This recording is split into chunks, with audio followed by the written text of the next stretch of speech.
বিসমিল্লাহর নাম লইয়া পাহাড়ে ওঠা শুরু করলাম একলা একলা। দেখি উঠতে উঠতে কতদূর যাইতে পারি। অনেকটা দূর হাইটা যাইতে হইব। এটা হচ্ছে নৌকা দিয়া যাওয়া যায়, নৌকা পাই নাই, তার জন্য হাইটা যাওয়ার চেষ্টা করতেছি। নৌকার জন্য অনেকক্ষণ দাঁড়ায় থাকা হয়েছে। একটু ভয় টয় আছে, তবে ইনশাল্লাহ দেখা যাক জঙ্গল টঙ্গল ভাঙ্গা কদ্দূর যাইতে পারি।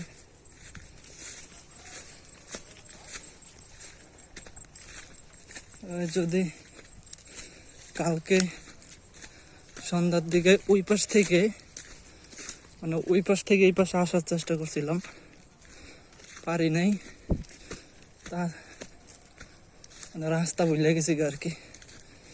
রাস্তা ভাঙা যাওয়ার কারণে পেঁচ লেগে গেছে। তা এখন এই পাশ থেকে যাওয়ার চেষ্টা করতেছি, দেখা যাক।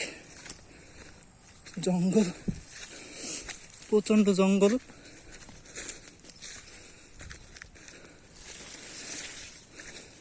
এই জঙ্গল ভাঙ্গা যাওয়াটা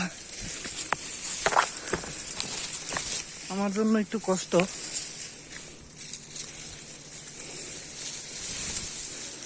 তারপরেও চেষ্টা করতেছি, দেখি কতদূর যাওয়া যায়।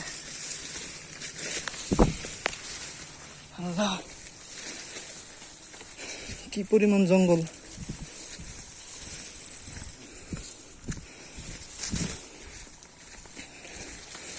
একজনে কইছিল যে যাওয়া যাইতো না, তা আমি আসলে চেষ্টা করি। বেটা কইছে যে ভাই যাইতে পারবেন না, গাছ টাছ রাস্তায় পড়ে গেছে। তো দেখি যে আসলে তাই। দেখেন নিচে দিয়ে পথ দেখা যায় না গাছের লেগে। তারপরে এই অবস্থায় আমি যাইতেছি, দেখি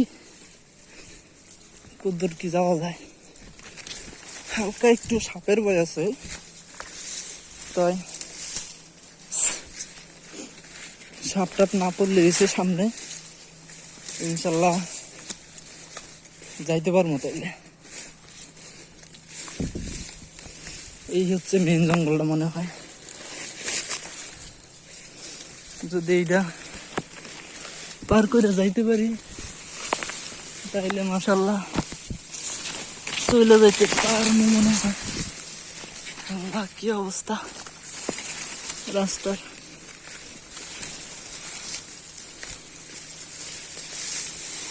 আসলে বেটা ঠিকই কইছিল যে ভাই যাইতে পারবেন না। অবস্থা আসলে খুব খারাপ। এই হচ্ছে ওই পাশে নদী, আর এই পাশেও খাল, পাহাড়ের খাল, ঢালু। আমি বর্তমানে একদম পাহাড়ের উঁচাই চলে আইছি। তাই হচ্ছে নামার রাস্তা।